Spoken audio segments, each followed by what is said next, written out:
E aí, mano? Suave? Beleza, mano. Da hora? Traí. Pode mostrar a fachada da casa? Sua cabeça tá prêmio? Vai dar algum problema isso ou não? Nada, não é nada. Se tiver também, tá protegido aqui. Suave. Vamos ver a recepção. Já vi um sujeitinho ali na janela.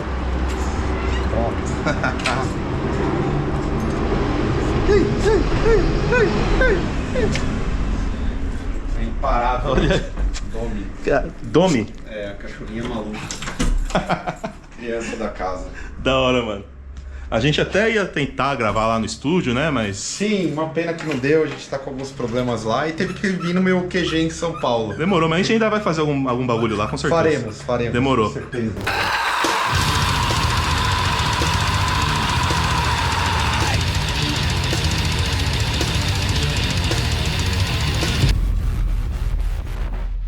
Mano, eu assisto Cena faz mal cota, não assisto tudo, porque consumo no YouTube outras paradas, assim, aleatório e tal. Mas eu tenho a curiosidade de saber, mano. Às vezes até tem esse conteúdo lá e eu não vi exatamente porque eu não assisto tudo. Como que surgiu Cena? De onde que veio? Quem que foi que teve a primeira ideia de fazer a parada? Cara, o Senna, ele surge de uma ideia meio que de estrada com o Desalmado, né? Aham. E acho que a grande semente, na real, foi a partir do show que a gente fez no Pé do Macaco, que era um coletivo em São Carlos. Quem quiser conhecer, ainda tem. Tipo, Coletivo Pé do Macaco, coloca lá. Coletivo Pé do Macaco Cólera, por exemplo. Os caras filmavam as bandas e gravavam elas ao vivo. E era um bagulho muito legal. E a gente foi convidado pra fazer um show. E é assim, era uma casa, tipo, uma república. A galera anarquista, assim, e os caras filmavam. O Matheus, inclusive, que participou do Cena uma época, era um dos caras que fazia isso. Certo. E aí, nessas ideias de estrada, eu falei, pô, a gente poderia fazer uma parada, tal, principalmente eu e o Estevão, né? Pô, podia ter uma parada igual o Death Metal Show, Tá. né? A gente queria chamar, inclusive, o Este é o Metal, pra falar de metal, porque assim, o Desalmado é uma banda que só fala de som quando tá junto. Tem muita banda que faz turnê e fica falando mal da outra, tá ligado? Pode crer. A gente não, a gente fica falando de música, cara. Tem que ficar música a todo momento. E aí a gente falou, pô, podia ter um Death Metal Show. Agora que tem estúdio e tal, a gente podia fazer lá. E aí eu tentei algumas coisas, fiz roteiro e tudo mais, coloquei numa planilha uma ideia de programa, chamei os camaradas e nunca ia. O pessoal sempre desmarcava. Aí isso foi um processo relativamente longo. Aí o que aconteceu? Num desses momentos assim, eu fico caçando mil coisas. Eu vi um canal gringo, pô, fugiu o nome, mas é um canal que grava bandas e faz entrevista. Audiotree. Tá. O Audiotree. E eles usavam estúdio e tinha entrevista. Eu falei, porra, ideia massa. Aí eu falei pro Estevão, eu falei, mano, é isso que eu queria. É isso que eu queria, colocar as bandas daqui pra fazer um bagulho da hora e ao mesmo tempo fazer um papo com elas. E aí, do tipo, ele falou, mano, vamos pensar em alguém. Eu falei, cara, vamos fazer o primeiro, vamos testar o Surra. Os caras são brother mesmo, tá ali perto, vamos trocar ideia com eles, a gente faz o Surra, o Test Mode, o Manger, e vamos tentar esse primeiro dessa forma. E aí, um dia a gente gravou os caras e ficou na gaveta 6 meses. Ficou na gaveta 6 meses, até um dia que o João, que é o cara que edita o Cena, falou, mano, qual que é a tua ideia? O Cena era pra eu chamar lá do B. Aí eu falei, pô, era Cena B e o caralho. Aí eu fui tentando achar um nome. Até uma hora eu falei assim, ó, vai chamar Cena, só coloca o S na frente. Tá. E aí o João formatou tudo, a ideia, criou o canal no YouTube e tal, pegou o vídeo porque ele tava aprendendo a editar. E aí ele deu o primeiro tapa e a gente anunciou. Aí com o Estevão a gente começou a ter outras ideias e assim surgiu. Tá. Se materializou, né? Primeiro a ideia e aí o negócio se materializa dessa forma. Pode crer. Cara, então, mas o lance vem muito mais de uma admiração também, né? Desse lance do Cena, de eu ter essa curiosidade, nasce da admiração, porque eu sei que eu produzo minhas paradas ali e às vezes a molecada, assim, não tem ideia de que no YouTube, pra você vingar e tirar uma grana com o YouTube pra se pagar bem as paradas, é tipo, quase via de regra, ou você tem que investir tipo, em polêmica, em treta e falar mal dos outros. É muito mais o que vinga no YouTube. Tanto é que esses MesaCast que vem estourando, o lance são os cortes, né? Sim. Sempre o cara pega o corte falando alguém falando mal, ou então tipo, falando mal de vacina, de qualquer coisa que ele sabe que vai vingar. Então vira em cima disso. E então eu sei que é um bagulho feito na raça, assim como o meu, só que tem muito mais gente envolvida, né, cara? Sim. E é um bagulho que torna mais difícil, não adianta, né? Tem os seus prós e muitos contras também, né? E eu não sei se você enxerga dessa maneira também, mas eu tenho certeza absoluta que o canal não se paga de certa forma, assim, mesmo com... Vocês têm o lance do Patreon ainda e tal, que deve dar uma ajuda legal, mas não é o suficiente, né? E tipo, você acha que... Cara, eu não sei. É porque a gente sabe que tem outras plataformas surgindo, só que o YouTube é muito forte, né? Essa questão... Monopólio, né? Tipo... É muito difícil quebrar esse algoritmo dos caras, né?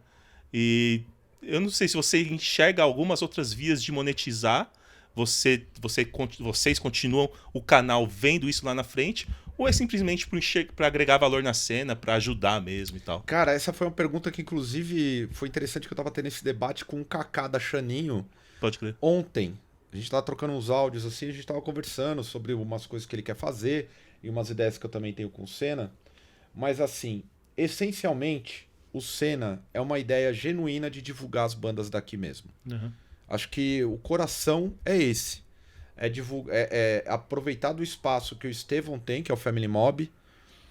E o Family Mob ele teve outras investidas nesse sentido, né?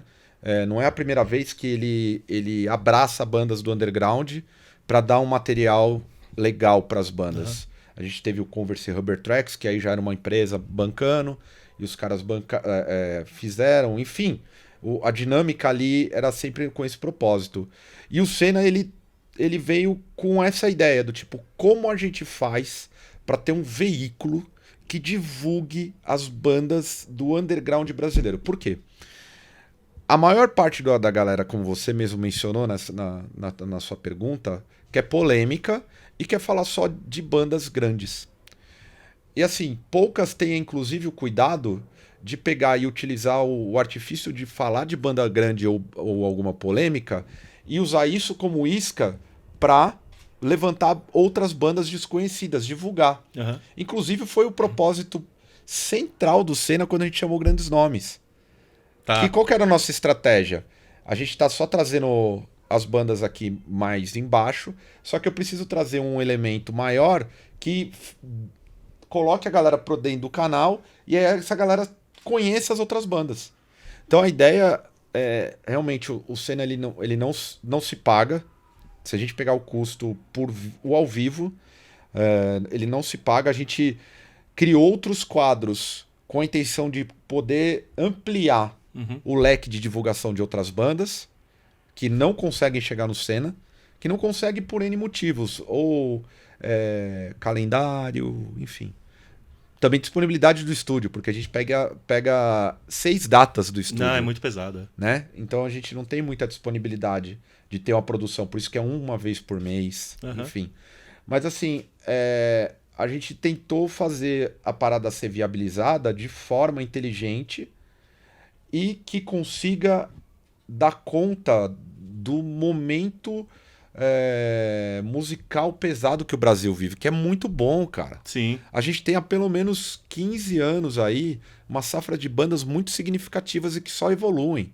Só que a gente nunca vai ter uma capacidade de atingir o mercado europeu. Porque foi uma fase de uma época e porque lá eles têm bandas tão boas quanto. Então, a gente pensou só numa forma genuína de conseguir divulgar essas bandas de fato. De conseguir, do tipo, trazer um conteúdo legal também. Nessa parada de polêmica, surgiu o Drops, por exemplo. Que aí não é nem clickbait, porque a gente não consegue fazer clickbait. E eu falava que no Drops, a ideia era a seguinte, o Drops é o único espaço que tem pra gente falar de banda mainstream, mas no sentido de até falar mal. Porque é a liberdade que a gente tem de falar mal. A banda mainstream já conseguiu tudo. Pra quem não sabe, no Senna, eu não falo mal de banda underground. Eu evito, porque as bandas já correm dobrado. Então não precisa mais um babaca com que tem uma audiência pequena, ainda Cagando atrasando regra. psicologicamente os caras, porque é um impacto. Você Lógico. tem o canal, se você fala mal de uma banda, você vai bater ali no trabalho do cara, que nem é trabalho. É um trabalho, mas é um trabalho não remunerado. Sim. O cara tá dedicando uma parte da vida dele pra fazer algo que ele gosta. Aí você vai ter um babaca lá, tipo eu, que poderia ter a soberba de assumir como um cara que o postulante ao herói do underground. Uhum. Não, eu só sou uma interface para quando eu falo interface é a cara que tá ali, né? Eu sou a cara que tô ali dando um jeito de falar de todo mundo, do tipo assim, de forma genuína mesmo. Pode crer. Então, esse lance você citou aí é exatamente a estratégia que eu uso no meu canal. Sim, sim. Que ficou bastante claro. Acho que para quem tem um pouco de noção de criação de conteúdo, fica bastante claro, mas nem para todo mundo é. Que é isso. Eu sim curto Slipknot, Korn, Sim. curto essas bandas que eu sei que vai dar acesso, mas também não curto muitas outras bandas que teriam o mesmo efeito. Mas não deixo de falar delas exatamente por causa disso. Eu trago, por exemplo, o Mustaine falou alguma merda, que é algo que acontece toda semana. Coloco aquilo no título, tal, falo sobre aquilo, mas também, tipo, logo depois da vinheta já entra, tipo, uma banda antifa, sei lá, uma indicação de algum bagulho assim, tá ligado? Exatamente pra isso, né? Pra trazer pra essa molecada, porque às vezes a gente fica muito assim só no underground, e é importante pra caralho, né, fomentar isso e dar força pra isso. Só que muitas vezes a gente tá falando só dentro daquela bolha ali, né, mano? Tipo, meio que não adianta muito. Você tá fortificando algo que tá ali parado, tá ligado? Então eu acho que é uma estratégia foda essa, exatamente pra trazer essa molecada pra consumir essas paradas que a gente acha válido pra caralho. Dito isso, cara, parte dessa estratégia também vem pra gente, pelo menos no meu canal, sempre eu tenho alguns vídeos dedicados a, por exemplo, o Rage Against the Machine, um vídeo do Zac de la Rocha e tal, que são referências pra mim de diversas formas. Então é isso, tipo, cara, parte dessa estratégia é pra trazer a galera pra enxergar esse lado político da música. Que você tem quantos anos, mano? Eu tenho 40. 40. Então, tipo assim, a nossa geração sabe que é praticamente, cara, faz parte, a política faz parte de muita coisa que a gente viu surgir e que existe até hoje, né, cara? E eu sei que o Senna tem esse lado muito forte também, né? De levar a sério esse lance da política. E eu acho que tem duas frentes que dificultam um pouco canais crescerem também por causa disso. Que é naturalmente um viés progressista. Ele tem menos alcance, talvez meio conspiracionista, mas talvez por ter os caras dar menos, né, holofote pra parada. Recomenda menos. E também porque tá muito em voga esse lance tipo direitista ou liberal, chamem como quiser, principalmente no Brasil nos últimos 4, 5 anos. Então eu queria saber de você, cara, se isso vem desde o começo. Imagino que sim, porque é meio que natural por causa até do conteúdo do Desalmado e tal. E se você enxerga dessa forma também, se você sente que os vídeos e o alcance do canal também é um pouco prejudicado por conta disso. Eu não tenho dúvida com relação a isso. Até uma das partes que eu não falei dessa parte embrionária do Senna é assim, quando ele começa a ganhar forma, a primeira coisa que eu penso nós vamos ser um meio... vai ser um canal de comunicação. Tá. Né? A gente vai falar de música. E era um momento que eu conversava, inclusive, com o Papa que tocava no Bandanos e hoje toca no Rastilho. Eu falava com o Papa, cara, a gente precisa ter um grupo... Quando teve o golpe aqui e tudo mais, eu falava, a gente tem que ter um grupo de bandas que se posicionem contra isso que está acontecendo. Eu entendo até o argumento da galera mais de direita, né? Que é contra a política e tudo mais, que na verdade é uma posição política, de não querer misturar e o caramba. Acho que até em algum momento faz sentido, dentro das limitações do pensamento deles, faz um certo sentido. Mas assim, a gente entendeu que, talvez fosse legal ter um conteúdo com essa cara também. E um conteúdo informativo. Porque, para quem não tá me conhecendo pela primeira vez, através do canal do Léo, eu tenho uma base de esquerda muito grande. Eu sou um militante comunista. pessoal do Senna está à esquerda. Eu sempre falo isso, inclusive pro Desalmado. Nós estamos no campo da esquerda, progressista, mas o comunista sou eu. Sempre friso isso. Porque é um selo muito complicado no Brasil, né? Tanto para os direitistas quanto para muito esquerdista também. Então eu pensei, eu tenho que fazer eu tenho que trazer um conteúdo que tenha essa base de bandas posicionadas à esquerda e com a capacidade de dialogar, inclusive, com quem não é da esquerda. Tá. Porque senão ia ficar uma igreja. E a gente coloca elementos, inclusive, que hoje estão mais... são mais o que se autodenominam como esquerda, que está mais ligado às pautas até identitárias, né? Então, a questão da mulher, a questão do negro, a questão LGBTQIA+. Enfim, eu tentei equilibrar isso e trazer mais para um ponto de vista de classe mesmo. Falar da realidade que é a minha, né? A gente está aqui no meu escritório, porque hoje eu ainda tenho o privilégio de trabalhar de casa, mas eu trabalho com tecnologia. O canal é uma parada legal de fazer. Então, assim, eu pensei, é hora de apresentar bandas que fazem uma discussão da realidade, que tem uma contestação. Detalhe, uma coisa que o pessoal, eu acho muito importante falar. O pessoal fala assim, só vai banda de esquerda, né? De fato, a maior parte é de esquerda, mas isso não significa que as ideias em si, elas estão conectadas, porque eu mesmo, tem muita banda que vai lá que não está alinhada com as coisas que eu acredito. Tem muita banda, a maior parte das bandas de metal e do hardcore, elas estão mais ligadas ao anarquismo. Uhum. Então, assim, a gente meio que dá uma equilibrada e leva bandas que fazem críticas ao sistema. Obviamente que isso, com o passar do tempo, até deu uma diminuída. Hoje eu procuro deixar a banda confortável, inclusive. Pergunto, você quer falar sobre política ou vamos falar sobre a história da banda, né? Eu tento pescar um elemento na entrevista para jogar essa questão política para a gente levar um lance de informação. Então, a ideia de incluir a parte mais política era de nós esclarecermos e trazer reflexões sobre a realidade que a gente vive. E não só deixar no campo da fantasia.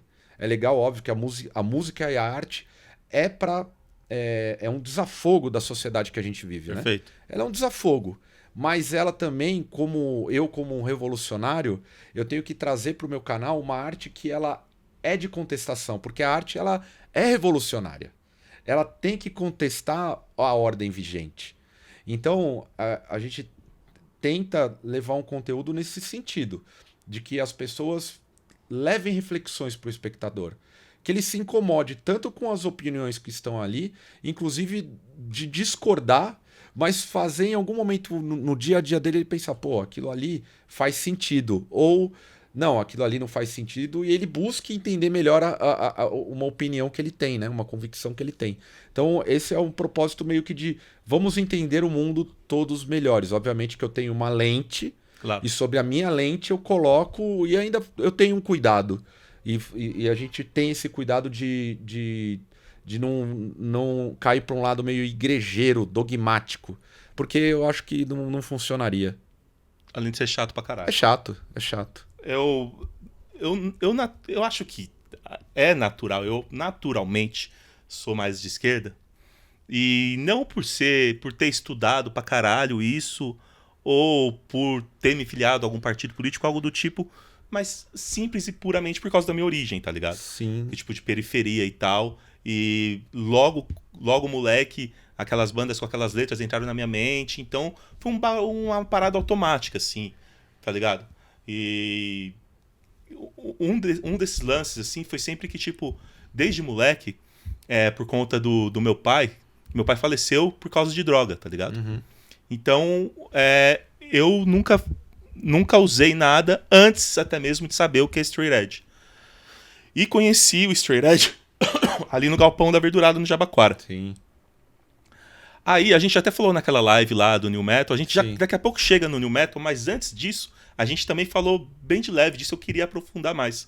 Porque eu conheci o Straight Edge lá, não me juntei de certa maneira a levantar a bandeira do movimento, por enxergar um pouco disso, desse lance meio igreja, meio, tá ligado? Ah, tipo, foda-se quem não é da nossa trupe é um lixo, tá ligado?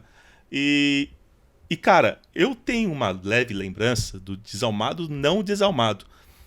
El Fuego? É o Fuego, o Fuego. Aí eu vou te contar uma história agora muito louca. Eu fiz parte de uma banda durante muitos anos chamada Nuestro Odio, tá ligado? E teve uma forte influência o nome Nuestro Odio no El Fuego. Caralho. Que eu tinha um CDzinho que tinha uma capa branca. Assim, Sim, é o El Fuego Desalmado. Isso, eu tinha esse CD aí. Ouvia pra caralho. E ouvia o Hutch também pra caralho. Diante do Trono e tal. E aí foi muito desse lance de estar em espanhol. Eu falei, caralho, acho que tem tudo a ver com o nosso som, né? Tipo, mano, hardcore latino-americano, representando né, a América Latina e tal. E veio muito dessa influência aí. E a curiosidade é que se juntou ao fato de que, na época, tava estourado Rebeldes na TV. E aí, tipo, eu tava lá zapeando e passou uma propaganda lá. O nome do álbum, acho, dos caras do Rebeldes era Nuestro Amor. Eu falei, tá aí, Nuestro Ódio, tá ligado? Mas, enfim, é só pra gente chegar nesse lance do straight edge, né, e do veganismo e tal, que teve um movimento muito forte ali, né, principalmente, claro, a gente sabe que se estendeu em outras casas, em outros shows, mas principalmente ali no Galpão do Jabaquara. Então, mesmo a gente não se conheceu naquela época, mas com certeza a gente estava ali naquele rolê diversas vezes juntos, né? Qual lembrança você tem dessa época? O straight edge te atingiu de alguma maneira? Como que foi isso? Cara, a Verdurada foi o primeiro encontro do Desalmado enquanto banda. Na época, no Fuego. A gente combinou de se encontrar lá. A banda que se formou no Fotolog. Né? Do tipo, eu era amigo do Bruno e foi lá, eu queria ter uma banda, mensagem e tal. E de repente se formou o El Fuego na época. E foi na Verdurada. A Verdurada foi meu primeiro contato com o lado mais politizado mesmo da coisa, né? Na época, a única coisa que eu peguei mal, e nem assim, o pegar mal, me entendam que não é o pegar super mal. É assim, que eu estranhei foi justamente algum sectarismo que tinha, né? É isso. Que era muito uma coisa fechada, mas já chamava atenção o fato de ter uma palestra entre as bandas, uma proposta política acerca do esclarecimento sobre a questão do veganismo. Passava os documentários, né? Já tinha uma proposta que tinha uma crítica profunda ao capitalismo, porque ali tinham os movimentos que norteavam o straight edge e a Verdurada eram com cunho mais anarquista. Então ali foi inclusive digamos assim, uma outra semente que chega para mim, assim. Então eu tenho boas lembranças. Participei de pelo menos umas 3 Verduradas que eu, tipo assim, aprendi muito naquele momento. E eu tenho a mesma realidade que você, né? Você tá aqui na Vila Nova Cachoeirinha. Aqui é a casa onde eu cresci. A minha realidade, a minha chegada na questão política, ela não se deu através da faculdade, da universidade, não. Ela foi pela minha experiência enquanto trabalhador. Eu saía daqui da Cachoeirinha e ia trabalhar na Atento, trabalhar como office boy na Editora Abril quando eu era moleque. Então, assim, foi essa experiência que foi me levando aos Sons de Revolta. Esse quarto aqui que você tá hoje era forrado de bandas, de pôster de banda e o caralho. Então, eu cheguei lá no Galpão, vi muitas bandas legais. E a contradição da Verdurada, que é interessante, com o próprio straight edge, é que o straight edge no Brasil, ele era algo muito politizado. Eu vou citar o Confronto. O Confronto, pra mim, é a melhor. Eu vou colocar a banda que melhor falou da realidade da periferia e dos trabalhadores na história da música pesada brasileira. Não existe nenhuma igual. Com um nível de profundidade, de musicalidade, e ela era a grande banda da Verdurada, né? Do straight edge brasileiro. Quando vinha pra São Paulo era... E era uma contradição, porque o straight edge fora, ele não é politizado. Ele é inclusive um movimento considerado de playboy de classe média. E aqui não, aqui ele toma outra forma. É a grande contradição da América Latina, né? Um movimento que lá fora é visto como um movimento elitista, quando chega aqui, pode ter lógico, pode ter ali... A gente pode ter uma característica ou outra da elitização de classe, das pessoas que faziam parte da Verdurada, mas essas pessoas, com todos os problemas de classe, eram pessoas que já tinham um desenvolvimento de consciência política e tentavam levar da maneira delas uma melhor, um melhor esclarecimento sobre a realidade que vivia. Isso é muito interessante. Isso é muito interessante. Então a Verdurada, ela não só ajudou você a pensar sobre a questão animal, porque você vai associando, né? Até para eu não sou vegano. Eu sou uma pessoa comum. Comum até é errado dizer hoje em dia, mas sou uma pessoa que como carne, costumo dizer até brincando, sou vegetariano não praticante, católico não praticante. Mas assim, foi através do conhecimento sobre o movimento dos animais, né? Da luta dos animais, do especismo, o caralho, que eu consegui elevar meu grau de consciência. A Verdurada cumpriu esse papel não só na minha vida, como de muitos outros. Pode crer. E, cara, eu acho que assim, o Straight Edge lá fora e esse movimento que teve pra cá, ele se moldou a nossa realidade de forma que, por exemplo, a gente tá na perifa e aí, tipo, mano, o cara trampa o dia inteiro, o tiozinho ali e tal, tem um monte de filho, ele chega em casa, tipo, ele antes passa no bar pra encher a cara, porque, tipo, é o bagulho que é acessível pra ele, a pinga é barata e tal. Então, claro, é um exemplo desse tamanho, mas serve pra elucidar um pouco, eu acho que isso, né?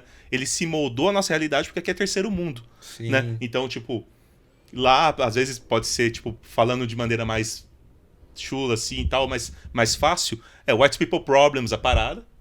E Total. aqui, tipo, né, mano, se moldou pra nossa realidade. Falando de White People Problems, cara, é o que é pra muitos o New Metal, principalmente o Korn, né, e tal. E é isso, porque, tipo, o cara... Aqui a gente tem... Você abre a janela aqui, você tem um monte de merda pra falar sobre. Lá também, mas não tanto. Não tanto. E não tanto na cara. Sim. Né? E, cara, sua relação com o New Metal, assim, como que se deu? Quando você começou a curtir? Qual foram as primeiras bandas e tal? Cara, o New Metal foi meio que um transformador na minha vida. Porque, assim, eu era de moleque, eu comecei a ouvir metal com 12 anos. E eu peguei a fase áurea do Sepultura. Então eu era do thrash metal, aí depois eu caí pro Morbid Angel e virei do death metal. Aí o death metal meio que me tomou mesmo como movimento. Então eu ouvia do tipo o Obituary, o Cannibal Corpse, o Master, e foi assim até 96. 96 é o ano da virada pra mim, porque eu lembro que eu estudava no Colégio Matão, que é aqui na Casa Verde. Os Claustrofobia estudavam lá, inclusive, mas a gente não... Eles estudavam de manhã, o Caio, inclusive, estudava de manhã, eu estudava à noite já. Eu já era um moleque que... Eu era precoce, eu trabalhava e estudava à noite. E eu conheci um camarada que morava aqui no bairro, que um dia ele falou assim, cara, ele era do skate, ele falou, ouve isso aqui. E eu era metaleiro, eu ia de camisa sarcófago, calça canelinha e tal. Aí eu olhei assim e falei, beleza, eu cheguei aqui em casa, nesse quarto, coloquei o CD, comecei a ouvir, eu falei, caralho, que som foda. E era muito diferente. Eu ouvia sarcófago, blast beat, Morbid Angel, do tipo metal extremo, e de repente o peso do Korn, e depois o que veio a seguir do Deftones, pra quem não sabe, a minha banda preferida do New Metal foi o Deftones. O peso dessas bandas, o groove dessa banda virou minha cabeça. Qual era esse CD, você não falou? Cara, o primeiro do Korn? O primeiro, o primeiro do Korn, o auto-intitulado. Depois o Life Speech também... Eu vim conhecer depois, porque em 96 já era o que o Life Speech tinha saído. Mas eu fui pegar o Life Speech depois, pra mim é o meu disco predileto do Korn. Eu amo o Life Speech, pra mim ele é uma preciosidade. Tinha a época do Fúria, eu gravava o Fúria com os especiais do Korn, eu tinha fita, eu fazia minhas camisetas do Deftones, do Korn, eu tinha a camiseta... Aí tem a parte que eu piro. Eu já trabalhava, eu fui, tipo, na Lapa aqui, comprei uns 50 Adidas, tipo, peguei meu salário, minha mãe brigou comigo, tinha um Adidas de cada cor, comprava muita coisa assim. Caralho. Eu adotei o lifestyle do New Metal. E tinha a Zeitgeist lá na galeria... Comprava eu e um amigo meu, CD importado, eu e um amigo meu, a gente rachava. E aí eu e ele, e do tipo assim, saquei. Mano, você comprar Taproot e eu compro Mudvayne importado. A gente fazia e ficava dividindo entre um e outro.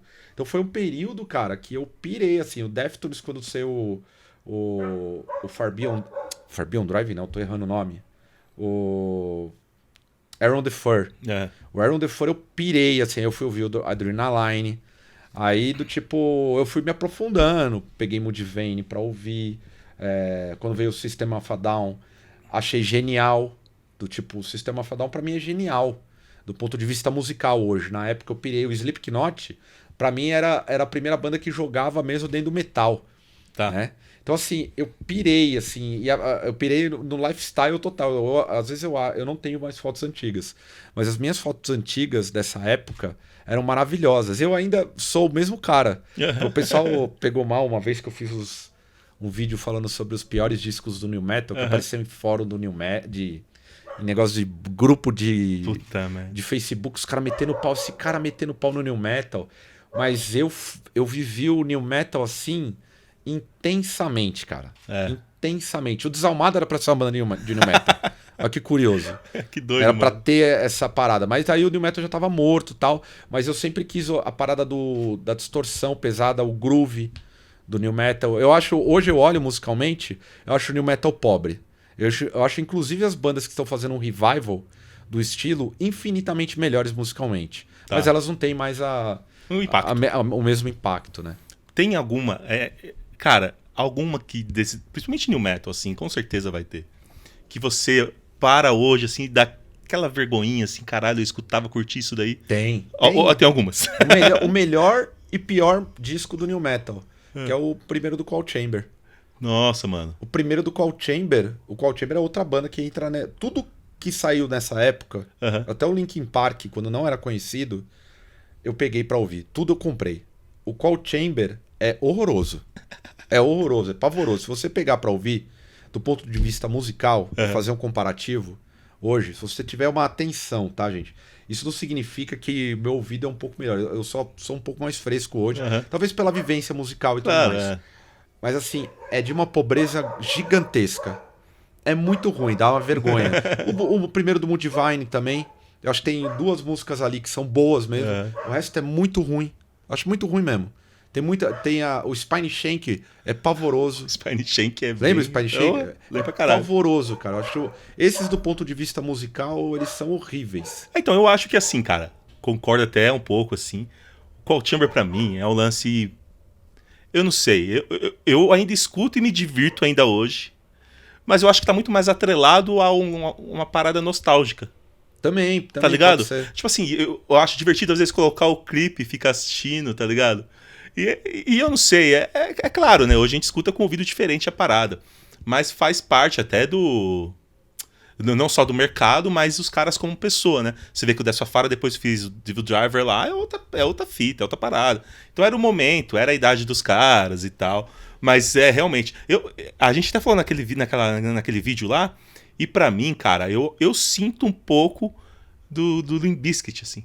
Tá ligado? Você acha o Limp Bizkit ruim? Não, mas eu acho meio cringe, assim, a parada. Eu não tenho vergonha nenhuma do Limp Bizkit, cara. Como que é o nome? Guilty Pleasure, né? Guilty Pleasure, não tenho vergonha nenhuma eu acho o Limp Bizkit genial, a melhor banda que misturou rap com metal. O Wes Borland, pra mim, é genial. um deus. Ele é um gênio. Tá ligado? Mas eu acho isso, assim... Não, e também não é nem... Não existe verdade absoluta, né, mano? Ainda mais pra música que é arte, né, velho? Sim. Mas é muito esse lance, mesmo. A gente vai envelhecendo, vai ficando fresco pras paradas, vai criando um gosto, enfim. Pô, cara, achei do caralho isso aí, muito foda. Esse bate-papo nosso poderia render horas a fio, só que a ideia, como eu repito nesse tipo de vídeo, é cortar quando tá ficando bom, pra dar vontade de fazer outro, né? E a gente faz lá no estúdio, troca mais ideia, tá ligado? E fala pra Lente da Mentira, que é aquela perto do rapaz de branco ali, as suas redes sociais, os planos do Desalmado, planos futuros. Compartilha com a galera aí. Bom, galera, é o seguinte, ó. Quem não conhece Desalmado, acesse as redes da banda aí no Instagram, Facebook, Twitter, procura lá desalmado.band ou Desalmado. Você vai encontrar o nosso trabalho importantíssimo. A gente tá lançando... não, a gente tá divulgando o último lançamento, que é o Mass Mental Devolution. Um disco aí que repercutiu bem pra caralho, todo mundo curte pra caralho.